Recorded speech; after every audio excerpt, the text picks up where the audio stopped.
so much. I'm so thrilled to be back here in Kenya. Prior to joining Yunus Social Business, I was CFO of a Kenyan ag tech startup. So I really know firsthand how hard it is to get someone to show you the money. And getting someone to show you the social money is even harder, because that's a subset of all of the funding that's out there. And in this economic environment, it's even more difficult. And so I'm super excited to talk to all of you about this today. So according to a landscape study that Yunus Social Business did together with IKEA Foundation, we surveyed 43 social businesses, and only half of those were able to access any funding at all. Now, that was for a whole variety of reasons, and that's a whole nother panel, and don't worry, we're not going to talk about all of that right now before lunch. But that's something we want to change. That's why we're all here today, and we can change that. At Yunus Social Business, we do that by providing long-term patient capital to social businesses here in Kenya, in Uganda, and in the Global South. And we want to talk to you, share our insights from a decade of doing that with you here today. But we don't want to do that alone.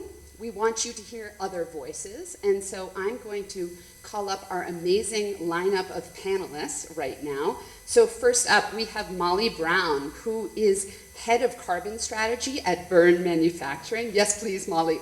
So Molly is an impact and social business powerhouse, and Byrne is a longtime partner of Yunus Social Business. They manufacture here in Kenya energy-efficient cooking stoves. And Molly, you can correct me after if I'm wrong, but I think the carbon savings were something like 12 million tons? Yeah, so 12 million tons so far, says Molly, so that's great. Next up, we have James Ododa. So James is the CEO and co-founder of Nidivisi Enterprises, providing market access to 2,000 smallholder farmers in Uganda. And James has been through the investment committee recently at Yunus Social Business, and I'm thrilled that he's joining us here today. Next up, we have from Grameen Foundation, Alfred Yaboa, who is Director of Program Operations. Alfred is a heavyweight in the social development world, bringing deep experience in digital innovation, Alfred, and last mile distribution, and they've done some really interesting work financing entrepreneurs, and Alfred's going to talk about that today.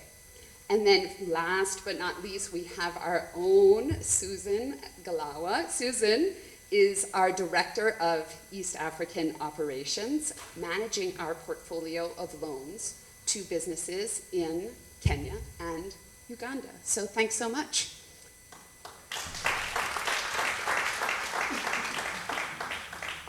So James, I'm going to pick on you first. So James actually made that types of capital for different purposes. Can you talk to us a little bit about the different types of capital that you've raised and what factors you considered when you were deciding to raise that capital?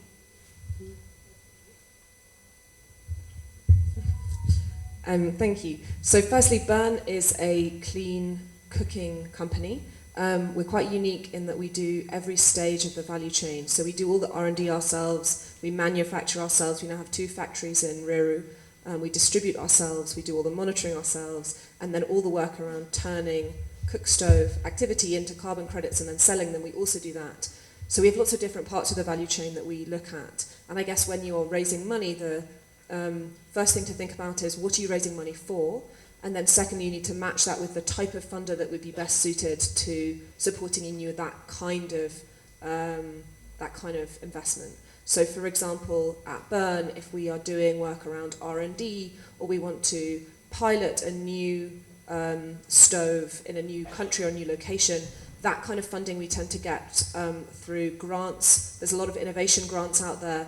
They tend to be quite small, but depending on the scale, you can get some quite good innovation grants or grants for pilots. For instance, we're in the process of piloting electric stoves in 5 or 6 different countries in Africa at the moment. All of that's funded through partners like USAID, the likes of kind of GIZ and those people.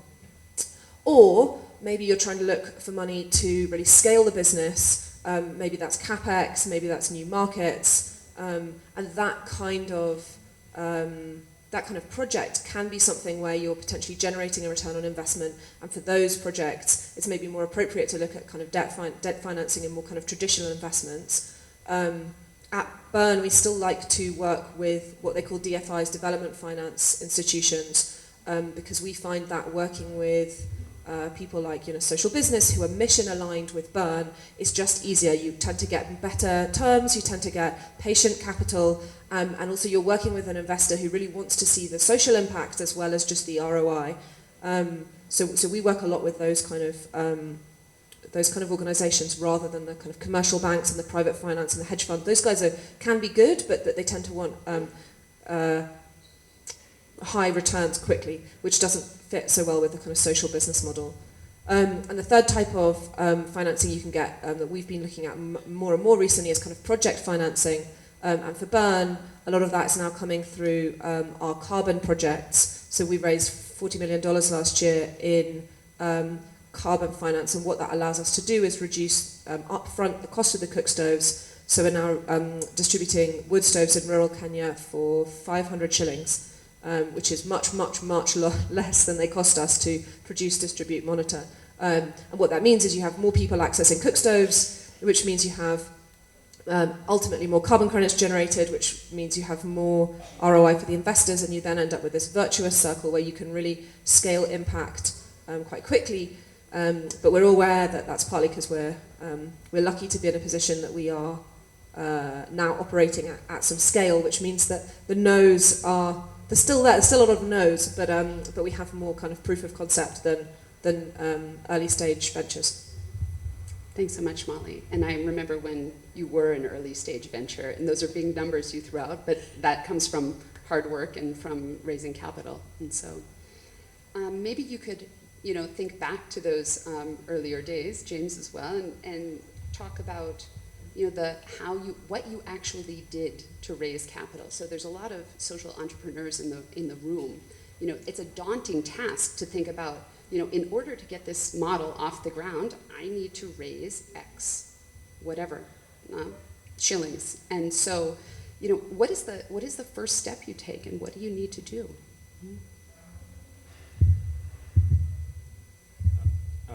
So, first of all, you need to prove the concept, first of all, on your own. So what we did is we went and raised funding from family, friends, the 3Fs, family, friends, fools. Yeah? So we raised that, first of all, from within the family members to sort of prove the concept even to ourselves. So part of that was during the ideation phase. So it took us time during that ideation phase that I've mentioned before. So as we proved that concept to both ourselves and to external parties, it gave us a chance to prepare ourselves a lot better in terms of knowing how do we now scale this idea from point A to point B. How do we move the volumes from this group of farmers in this quantity to these corporate customers in this demand manner. So proving it ourselves gave us that impetus to also just go to the market, such that by the time you're approaching someone for funding, then you are convicted enough to know that it is going to work. Yeah. Thanks for that. Yeah, and to be clear, that proof of concept thing doesn't stop when you're a bigger business. You've got to keep proving, and you've got to keep demonstrating your impact. And one of the great things actually that Yunus Social Business was able to help us with in 2019 was a big survey, an independent survey of 280 of our wood customers. And it's things like that that really allow you to go back to other investors and say, no, look, this really works. We have these humans. It's clean cooking is saving them time. It's saving them money. It's improving safety in the homes. It's improving health. And those kind of independently kind of validated evidence is really helpful in terms of crafting that story. And depending, again, if you're going to a kind of commercial bank who's really only cares about ROI versus if you're going to kind of more of a development finance institution, you really need the story, you really need the impact evidence, the proof of concept, but also you need a bit of a plan for how you're going to repay that investment if it is an investment. And one of the things I find most interesting about social business is you really are towing the line constantly between being totally social and everything's charitable and there's no revenue at all, through to being a kind of business that only cares about profit. And you've got to toe that line, because if you are trying to raise capital and investment, there needs to be some ROI, but you've got to really walk that line, particularly if you're operating in markets and you're selling to customers who are low income. You know, how can you make sure that you've got the price point really right so that there's enough profit in there that you can repay your investors and grow as a business, but that you're not pricing people out of the market, or you're managing to serve the wrong customers, because what you want to really reach is really low income people for whom there's massive impact. So it's a balance. Indeed, financial sustainability is an important part of the social business model. So Alfred, looking to you now. So at Grameen Foundation, can you talk a little bit about what you've done to support our entrepreneurs in their funding journeys?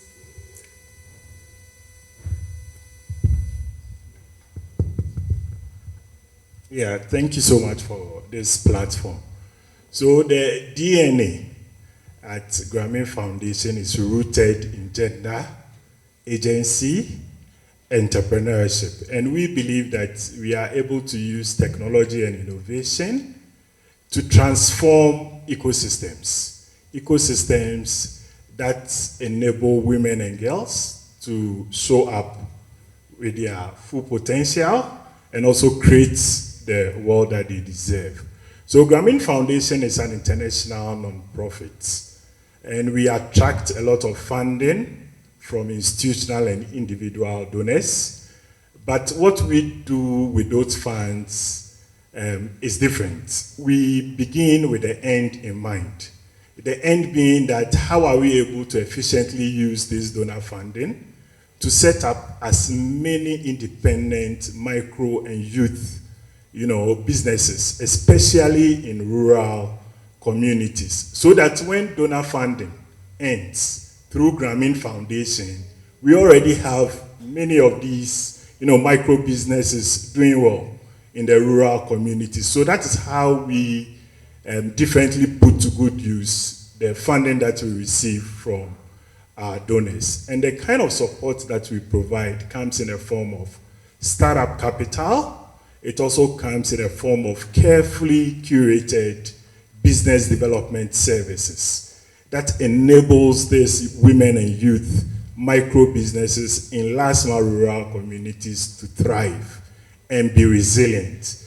And for the business development services here, I'm referring to trainings in digital literacy, financial literacy, our hands-on resilient business resilient lives training, our gender and power dynamics training, amongst other trainings that we deploy with especially to these hundreds of women and youth micro businesses that have been deployed in East and West Africa. I would want to add that for us it is a 2-for-1 strategy for women and youth economic empowerment. Why so? Because we are creating dignified jobs for these youth and women in last mile rural communities who are providing doorstep services in their communities, and additionally are also marketing products and services that are important for their communities. And this include agriculture, sale of agricultural inputs, and even creating market access. The sale of hygiene and health products, micro insurance, products, clean energy, solar home kits, amongst others, all in an effort to create a sustainable model where they are generating some revenue from this work that they do, the provision of the digital financial services and the sale of the additional products in the last mile rural communities, whilst at the same time they are bridging this distance where products get to the last mile, where typically you are private sector partners who are not interested because of all the cost that comes with reaching the last mile communities with this product. So in northern Uganda, for instance, we have hundreds of these women and youth micro businesses that are also facilitating women's savings groups by using digitalization and using the data that comes out of the digitalization to link them to microfinance institutions so that they are able to access credit. That is the power of data. And that is the power of linkage service that these women and youth micro businesses provide. And to end with my submission, I would want to say that we are seeing that traditional harmful gender norms, social norms, and power dynamics can actually limit the extent to which these women and youth micro businesses can flourish. And because of that, we have specific male engagement strategies and also our gender dialogues that we do at the community level with our partners to ensure that the partners of these women micro businesses are oriented to see what is in it for them and why it is important to support the businesses of these women. And because of that, it has reduced significantly the negative unintended consequences of especially financially empowering our women micro businesses. And for women to put to good use capital, I think that shifting harmful gender and social norms needs to be part of the equation in our provision of support to our micro businesses and social businesses. Thank you. Important work. Thanks so much, Alfred. Susan, turning to you, can you talk about the factors that you consider when making an investment? How do you assess a business?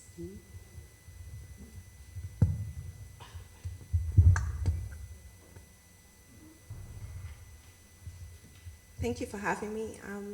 When you look at all the panelists, you realize it really does take a village to get social businesses the support that they need and to get them to have the impact that they have.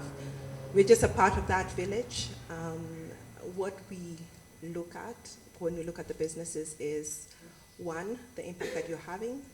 Is this sustainable and is it scalable? So all of the questions that we ask and how we assess the business is really around those three factors.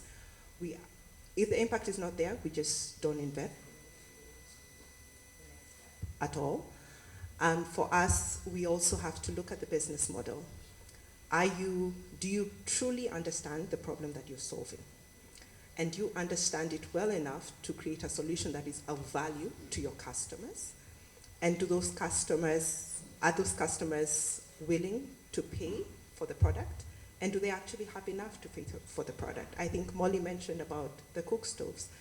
We actually ask them, we do impact surveys periodically with all of our investee companies, and we actually ask them what is the price of their product. So if we see a price change that's actually making them move away from the impact, that's a red flag. That's a red flag for us. Because we also want this impact to be sustainable, we also have to make sure that the business is able to cover their costs. So we also ask them for a lot of financial data. So those are things around the business model that we assess.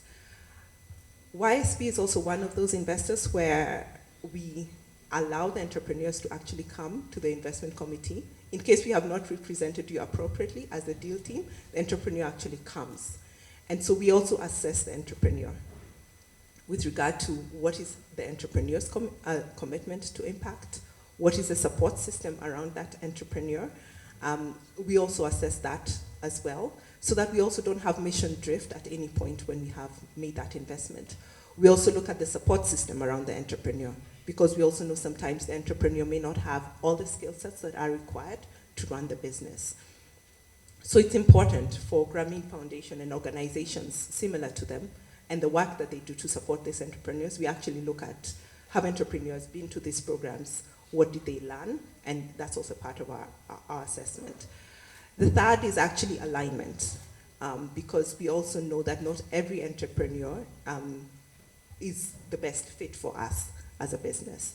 And we do different things. Because of the instrument that we provide, sometimes entrepreneurs want different things than what we can provide. We prefer to be a long-term partner for our businesses.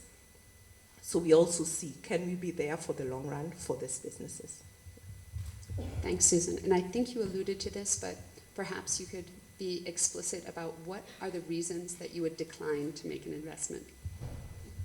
I think for me, first of all, it's the alignment. If the impact is not there, we definitely don't invest. Second, sadly, is integrity. It's not an issue that we talk about a lot with in this particular impact space, but it is becoming, it is an issue for us. The reason we actually go on the ground to do due diligence and actually interview the customers is to actually find out, is this business having the impact that it's supposed to have? We also understand that the entrepreneurial journey is very difficult. My request to entrepreneurs is please don't hide this from us. Just be honest about, the mistakes that you have made, the learnings that you have made. Sometimes we're actually able to help. So if you're honest with us, we are there. And I always say without trust, you cannot transact. So always know that this is a relationship and the business cycles are very, very different. So for us also building that, being a trustworthy partner is also something that is important for us. And if we see that maybe you are not honest with us about the impact that you're having, about the customers that you're serving, even in the documentation that you gave to us, we generally choose not to invest because we know there'll be a bigger problem down the line. Yeah. Indeed. Thanks, Susan. So I think we have something like 10 minutes left, and I think it would be great if we go through the panel again. Perhaps each of you giving us your number one tip to social businesses out there, max 2 minutes each, for raising capital. Susan, let's start with you and go this way. I have more than one tip. One is know your business really well and know what the business needs, because sometimes you have to make sure that you get the right investor and the right partner for your business.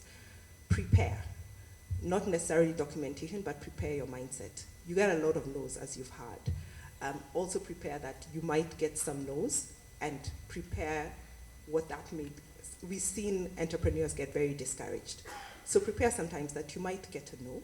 Prepare for what that impact might be for the business. And third, I always like entrepreneurs who come back and ask questions. Why did you invest in me, or why did you choose not to? Always look at that as a learning experience. I would say that we live in a world that is volatile, very uncertain, complex, and ambiguous. And therefore, social businesses should be able to position and brand their value propositions as working towards a longer term work of addressing the root causes of social problems, rather than, treating the symptoms. In fact, that is where capital is going. And again, businesses should be able to show the type of collaborations that change systems, being able to show the right partners, build the right partnership that you need based on trust, empathy, and complementarity. It is so important. And again, you could try local angel investors and also venture investors. They have a higher appetite for risk. So that is also an area that you could also look at. And you could also target, funders and investors who are interested in newer, early stage, business ideas or businesses. And you need to be patient. Patience, I think, is super important in this process. Thank you.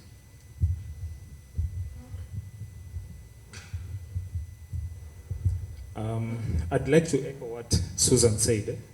So I'm a firm believer that chance favors a prepared mind. So as an entrepreneur, you constantly need to be prepared to what comes next. A business evolves over time. The impact you had 1 year ago could have evolved to something different today or to something improved. It is an additionality. That is what impact is all about. The farmers we work with on one end have constantly grown with us. The customers we've worked with on the other end have also constantly grown with us over time. In a nutshell, business is about relationships. So how you build that relationship on one end matters and builds on how that relationship is transferred to the other end. And how do I put it? Sorry, I've lost my train of thought. I'm used to talking about products before. Today I'm talking about a business, so that is slightly different from what I'm used to. So I would like to also add that as a business, know what you're looking for. Different social businesses fund different, have different kinds of facilities. So I know, for example, Yunus has more of debt than those who have more of equity. So as a business, you know where you are. You know your position at that time. So looking back at where we came from, we realized that we were not able to raise debt from the very beginning because we were asset light. So we approached it differently. We raised funding for equity to buy additional equipment for us to be able to provide additionality to our product. Then that's how we approached Yunus to sort of add to whatever we already had. So it is a continuous improvement to what you have. What you raised yesterday, what you'll raise tomorrow, as I think Molly mentioned, it is an additional. As you try out new products, as you try out new ideas over time, so you are adding to what you have, and all that comes from your preparation from yesterday, today, and going forward. Yeah, thanks. I think my main tip is remember that we're all on the same team. Everyone in this room is trying to do something really beneficial for people or planet or both. And I think the entrepreneurship journey can often be quite lonely. So remember that you're not by yourself. Come to events like this, make friends, test your pitch on your children, on your granny, ring up that friend who's a friend of a friend as an accountant, get someone to check your business model, reach out to loads of different organizations, like the kind of huge network around kind of social business and all the affiliate organizations providing help and support. Get help, have fun, and keep going, because even if it's a no today, it might be a yes tomorrow, and it's worth keeping going. Wow, Molly, you took what I wanted to say, but happily there's a second part to that, so I could not agree with you more. I know I was quite reticent coming out of college and didn't want to reach out to what I perceived as important people to ask their opinion, or even colleagues. And I think getting beyond that and showing that vulnerability and asking what people think of your pitch and trying it out is super important. And the other thing I think is the world needs to know about the important work that all of you are doing. And you have the tools within your phones to do that today. And so I would love to see each of you reaching out to our panelists, to me, to Yunus Social Business, to everyone here, because together we're a whole lot stronger than we are individually. And the other thing about that is, from personal experience, social media is an excellent way to fundraise. And so get your profile out there, get your business out there, try to make your content relevant, and use it, amplify your message.